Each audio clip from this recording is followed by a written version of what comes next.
Alrighty, let's get into some charts because we have had some interesting moves, not necessarily in crypto, but definitely more on the world economic stage. Um, where shall we start? All right, we'll just start from towards the top and work our way down. So, couple of weeks ago, we saw a decent sell-off globally, led by Japan in traditional finance, and I just want to sort of go over the world stocks and just see how they're tracking now that we've had a couple of weeks to sort of digest that sell off.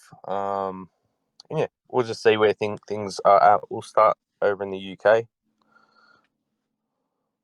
We'll go to the daily. So UK very much a V-shaped recovery. See that because it goes down, bounces straight up. Essentially, it's sweeping all this liquidity, and now it's popped back up and trading above it. So that's actually looking quite bullish. It's not far off the all-time high. I think it'll probably be trading back above there in the next couple months, probably. Moving into Hang Seng. So it had a much larger pullback. It's in a different market over in China. They are a long way off. Their all-time highs up at like 33,000 points, something like that. So they're a long way off where the rest of the world is at. But they've also, I think that they're going to be put when the rest of the market starts crashing in a couple of years' time. Sorry, I got stuck on the date range there. But they've been in a long dwindling downtrend. The best part of 5 years or so. I think this is marking the bottom over here, and their macro trend is starting to flip up. So whilst it has had a bit of decent pullback locally over the past sort of 2 months, I think it's starting to grind out of this low period now, and this will continue to happen, in my belief, for the years to come. It's going to continue to grind out of this bottom zone. No one cares about the Aussies, but I'll have a quick look just for my sake. So the Australian markets are looking probably better than the UK. Um, didn't dip below the prior trading range, and is now it's actually on track to have its highest closing week if it can maintain above this 8,000 point level or 8,020 points level.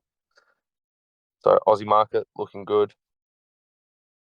Japan, where a lot of the focus was, is actually coming into a very key level at the moment. We've got this prior little accumulation period, which was more than likely just distribution leading into that sell-off. But it's up. What is it? It's about 20. It's up about 20% from the bottom of that wick, which is huge. It's huge for how big the sell-off was. So, like I said, I think it was 2 weeks ago. Even though we had such a massive sell-off on the yearly chart, we're still green, well and truly green on the yearly chart. I don't have any reason to suspect that the Nikkei isn't in a bull market still. I've got no doubts that it still is in a bull market. It's had a great recovery out of the lows and looking quite good. The only problem at the moment for the Nikkei is that it is stuck still below this trading range. But once it pops back up above the old all-time high and above this trading range, it'll continue on to push into new highs again.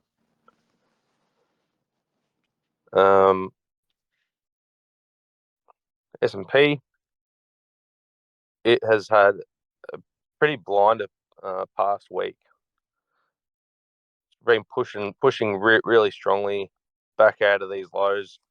Very much a V-shaped recovery. No signs of recession here for me, at least anyway.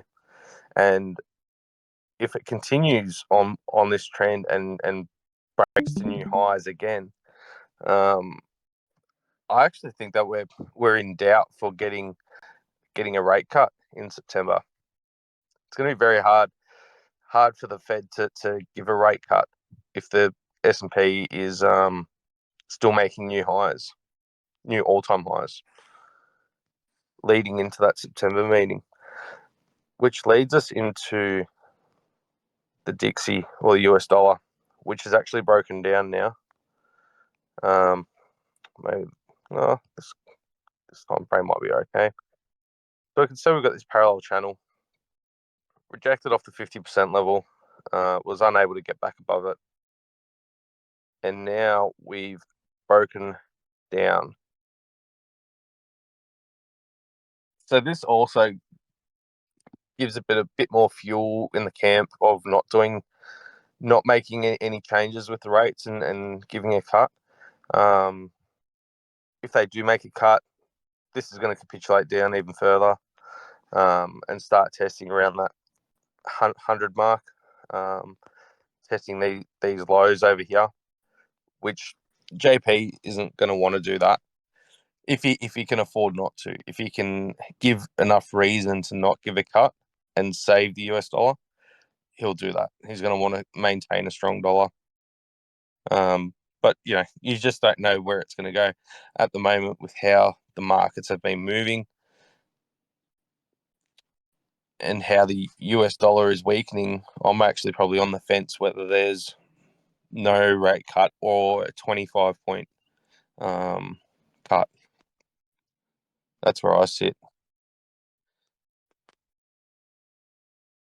And going into the euro, see, it's broken out of this channel, which it's been in for, I think, 6 years, was when this channel first was formed. 7 years. We can see it's popped into the channel here, and obviously you couldn't make this channel back here, but when it put in the high in 2021, that's when the channel was formed and completed, because you get your bottom marks, you get your top marks, and it's just been in there ever since. And now we've gone the breakout, and we're above the 50% level, so that's going to start moving up. I think there's a golden pocket around $1.14, give or take. I think it's inevitable that the euro is going to at least head to there before it has a bit of a correction. But doing that is going to then confirm this breakout, because it's taking this high, putting in a higher high, and then it'll pull back, probably put in a higher low and continue on, and we'll start to see the breakdown of the US dollar. The thing with the Forex, though, is that it takes a lot of time for this stuff to play out. It's nowhere near as volatile as what we see in crypto. And I probably am guilty of it myself. I'll get caught out in marking these levels and then expecting it to get there in 2-3 weeks, but it actually takes months and months for it to play out. I suppose it's just remembering what chart it is you're looking at and having a bit of patience with it. But euro looking bullish, US dollar definitely looking bearish. Let's see if there's any comments about that stuff. G'day, Starseed. Good to see you. Welcome.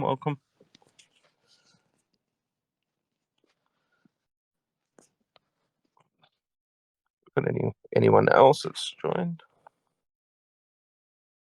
Hey, Tony. How are you, mate? All right. Before we move into crypto, is there any questions about stocks, interest rate cuts, world economies, bear market, bull market, recessions. I know there has been a bit of chatter going on about some of it, and there's people of different opinions.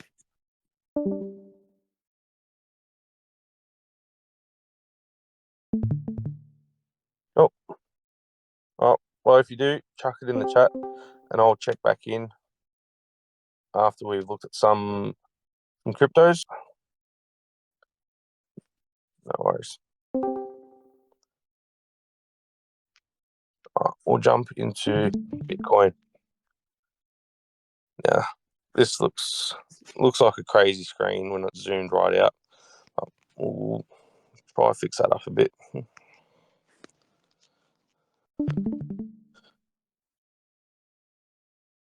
All right. So this is pretty much the week close back here. It's actually in these candles over here. And we just saw sideways movement over the weekend. If I draw a fib, it's only extremely roughly drawn, but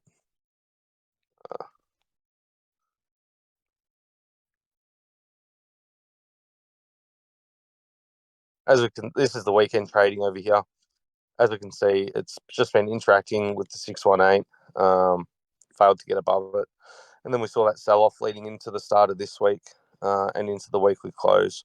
We've just done a bit of sideways since. It is a little bit odd that we're seeing such big movements in traditional finance, but Bitcoin is still it's just doing an accumulation. It's not really going anywhere.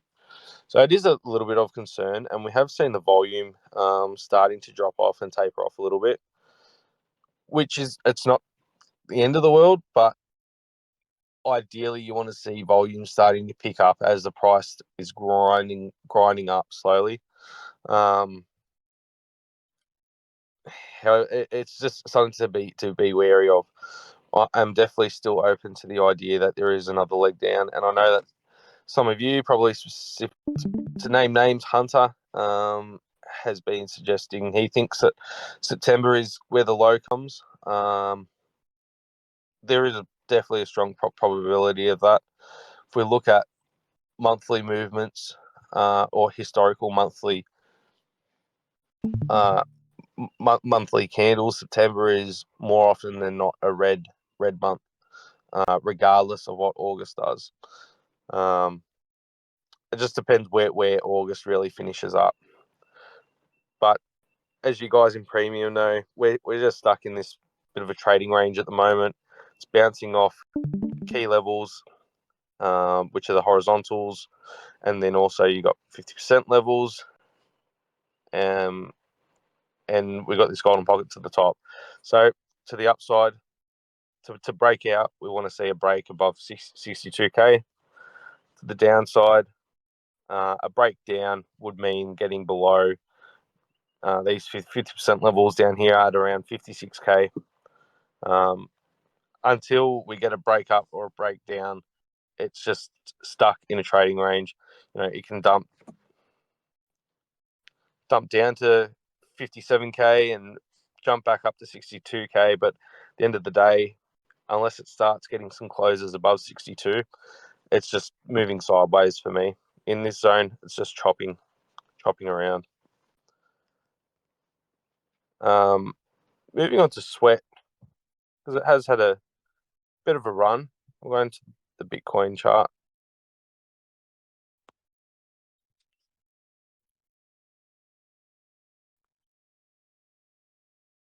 So we have seen a decent run from sweat the past, I think 2 to 3 days, where it started to break out a little bit from this accumulation period. On the Bitcoin chart, really want to just see it get back above the 2023 low, which is the red line up here.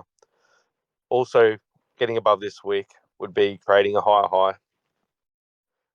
and hopefully a bit of a pull out of this lull that it's been stuck in since the since the US launch back in October last year. Um, you know, I know that there's a lot of big holders around, and we're hoping for great things, but at the moment, the charts are starting to show a little bit of some signs of life. We just need that confirmation where we start getting higher highs and higher lows against Bitcoin.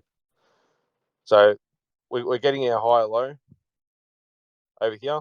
That'll be confirmed once we get above this point here. More importantly, is maintaining above the red line. So early signs are good. Do need to be wary though. We have seen this sort of price action before. Over here we had the big wick out up, what appears to be a higher low, and we got to grind up, and then it rejected and went to new lows. So we do need to be wary of what has been happening. But you know, this does bring about some optimism. So we'll just have to watch this space for sweat.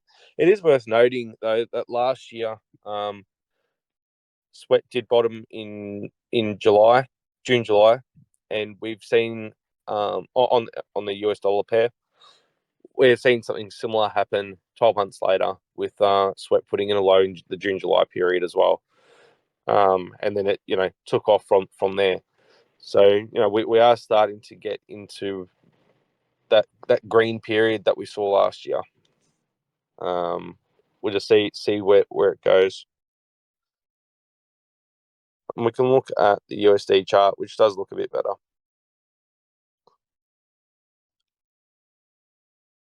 So as we can see here, we got the low back in July, and then we've got the higher low, which seeing that does make it look definitely a lot better. Because that's the when Bitcoin went down to 49K, and so you can see Bitcoin put in a lower low, but sweat held up. So that's good to see. Whereas there is quite a few alts that didn't. They broke their July lows. So in the short term, we want to see it get above this point here around at the 50% level. But to the downside, we want to see this level at 0.0063 held. It was quite an important level last year as well.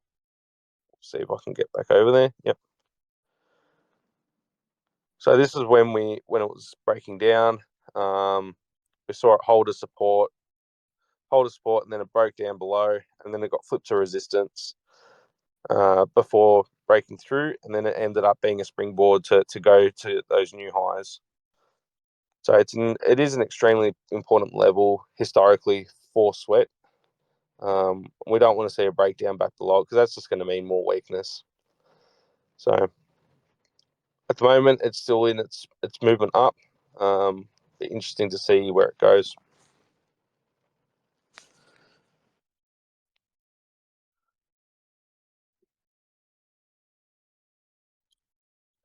Why do you have background on the FIDs? So I have the background. I've only got the background on the FIDs when I use it as a 50% level, and that's just to identify. I suppose it helps make it look clearer for people that are not as often looking at charts. So the red zone is weakness. The green zone is the strong zone, if you will, and that just correlates to being above or below that 50% level.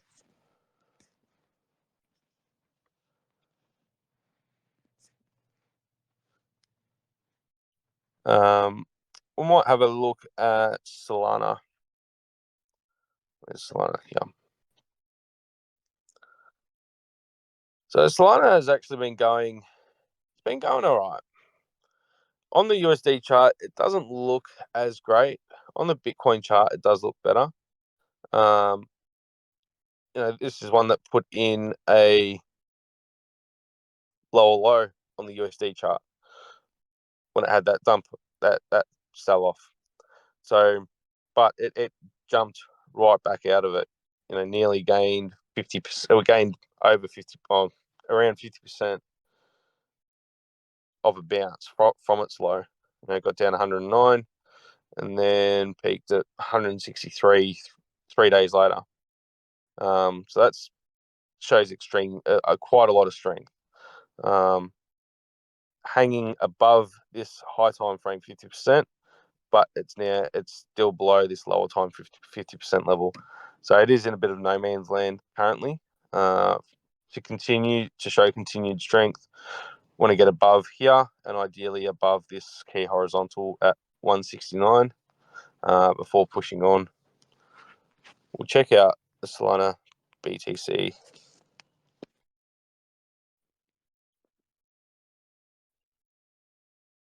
Okay, looks like I've been on here before, so that's okay. So as we can see, we're getting consistent high lows here. There's another one. There's the most recent one. And now we're sort of just floating around here, but we want to see a bit of a break up to the upside. Let me clean some of this up because it does look quite messy.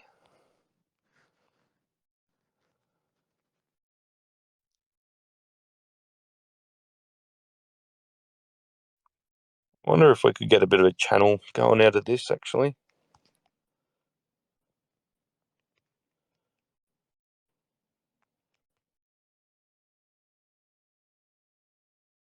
I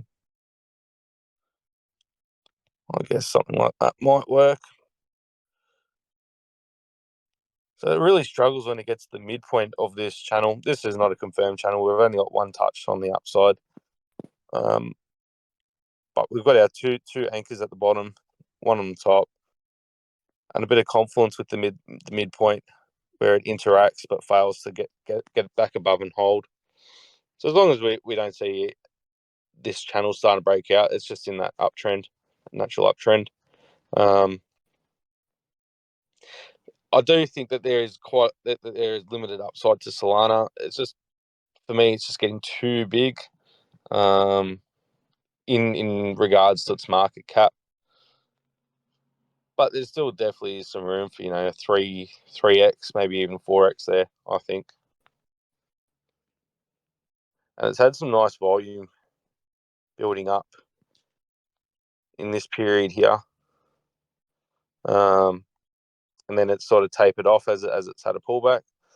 So it'd be good to see when it flips back to going up, if that volume starts coming back into it.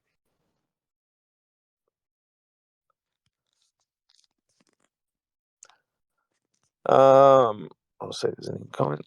It's Fibs.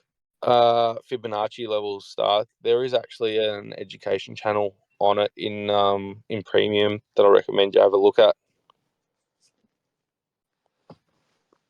May take a look at some Bitcoin dominance as well. So this is an interesting one. We did get our break up above past the prior all-time high. And I haven't updated fibs here. They're still based off the old all-time high, or not all-time high, the old high at 57%. But that's all good. What we can see though is that we've had a breakdown back into the range. We saw it late last week, push back up over the weekend, leading into the weekend, but then we closed back below again. Come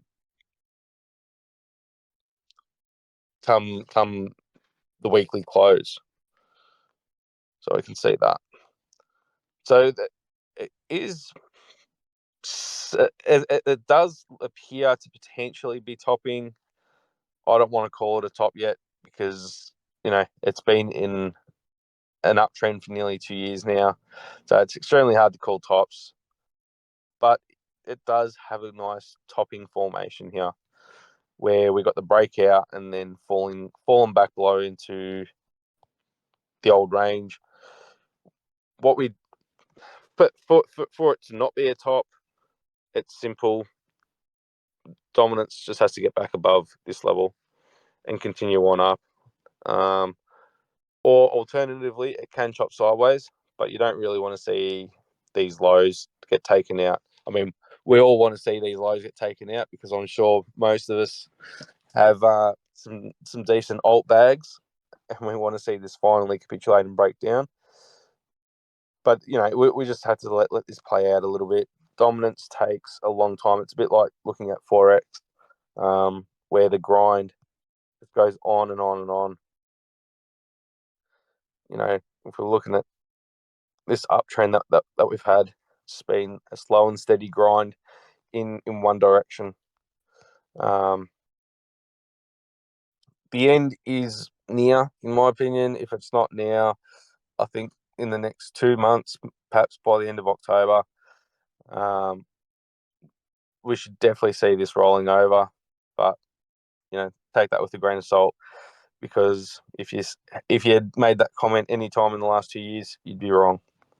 And I thought that this would have started rolling over a bit sooner, but it clearly hasn't. Was there any charts that you guys wanted me to look at specifically?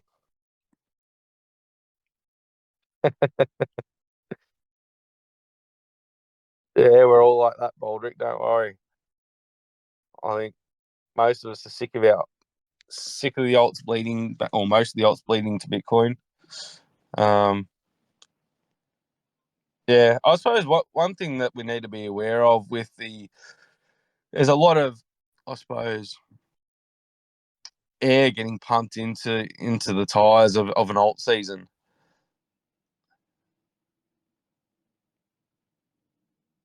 Game mining token. I actually did see you guys talking about it earlier, and I had a quick squeeze on CoinMarketCap. Definitely looks interesting. How it works. NFTs to you're essentially buying hash rate via NFTs, or owning hash rate rather. I might take a look at the chart for it.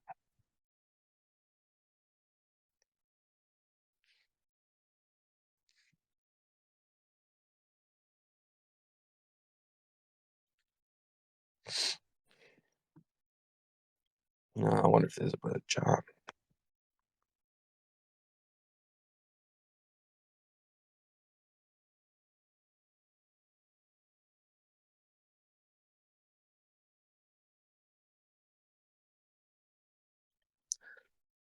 Is this is the right token, Baldrick? Not Baldrick, Hunter.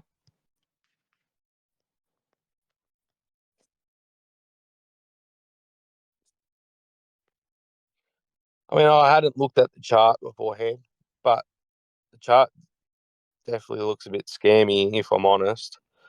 These massive wicks, and then it basically it's like a lucker band. It goes back to its natural position after the pump, or dump even for that matter.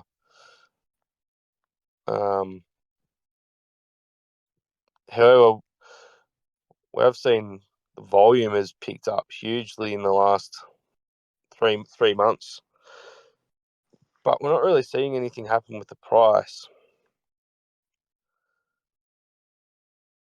Definitely an interesting one based on the chart.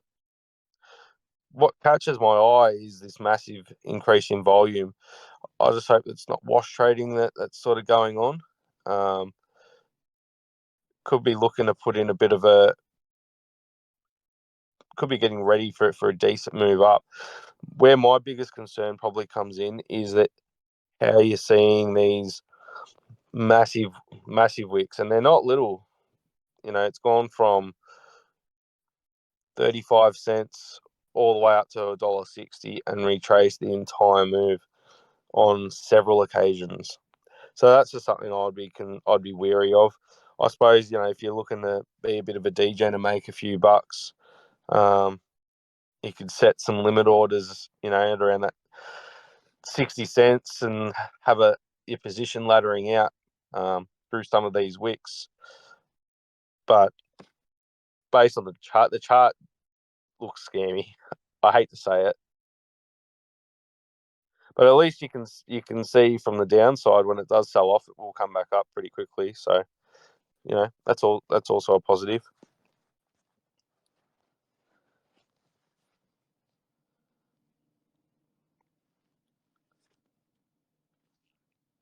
No worries, mate.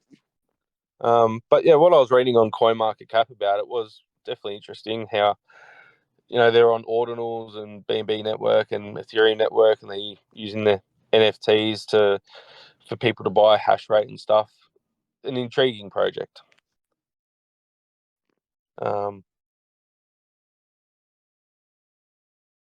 I might have a quick look at Near for Baldrick, but I hope you might have seen my post in Premium Baldrick, so I might just look at the BTC chart for Near.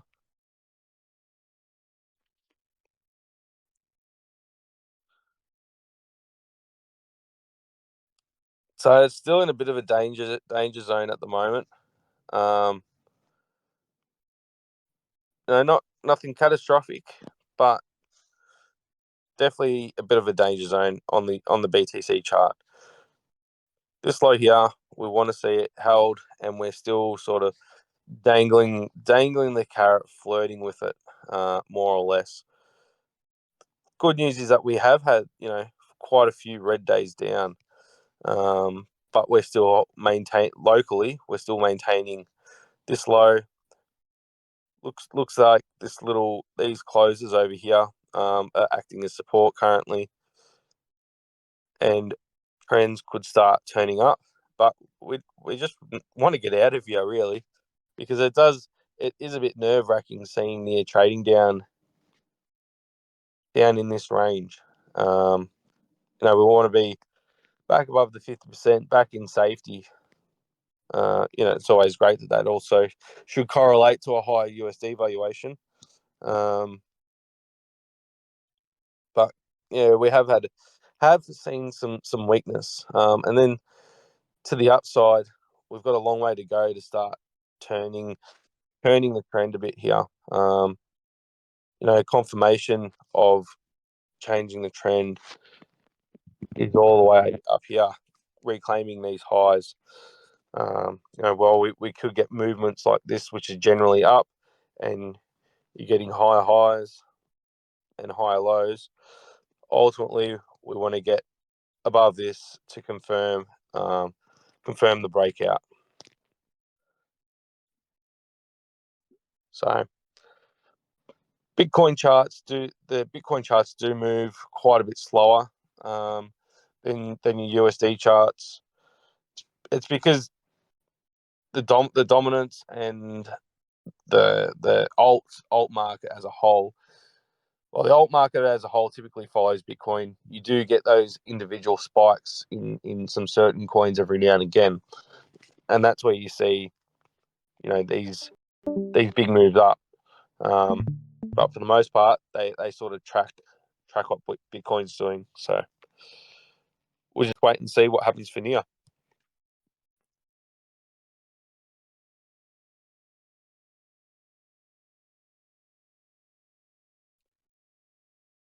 Yeah, I know the feeling, Baldrick, but we just got to hold on, mate.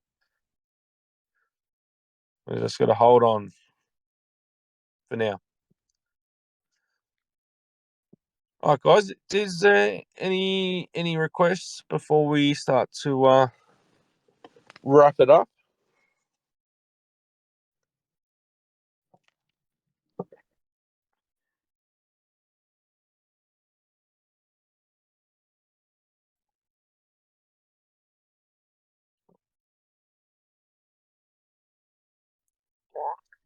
Meme coin check.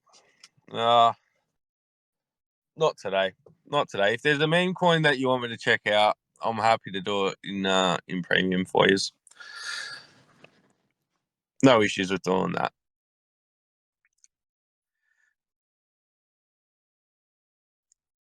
Okay, no worries.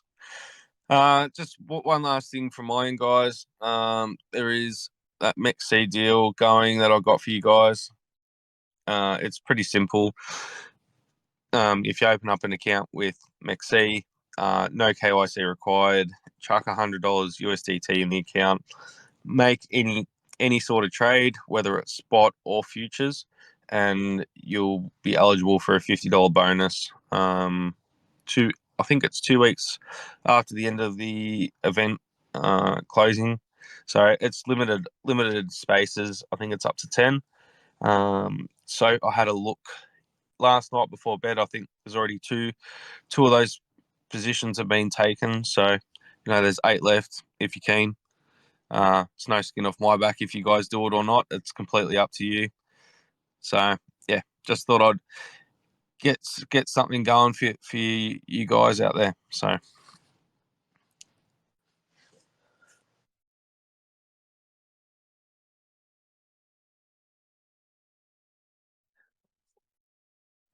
that's just the deal that they were allowing us to have Starseed. I suppose it's for them that's enticing people to sign up.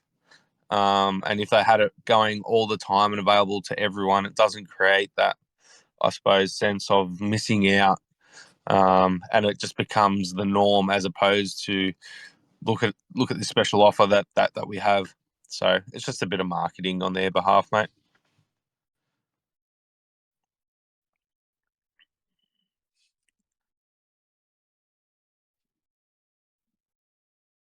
Yeah, that's exactly right, Baldrick.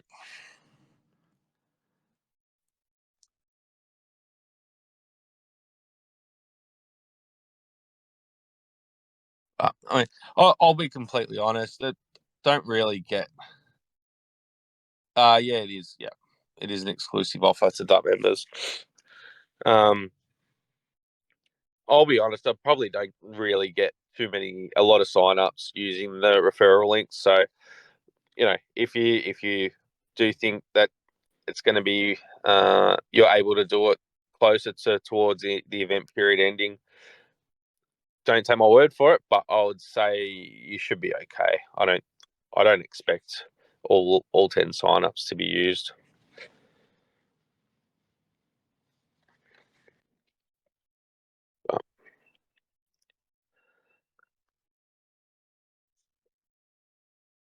Anyway, if you want some more information, just feel free to hit me a DM, or we can have a chat in the premium chat or something. But I think for today, that's probably a wrap. Um, yeah, thanks for joining guys and tuning in, and we will catch up next week, premium guys. And we'll probably do a public catch up in a fortnight. No worries. See you guys. Bye.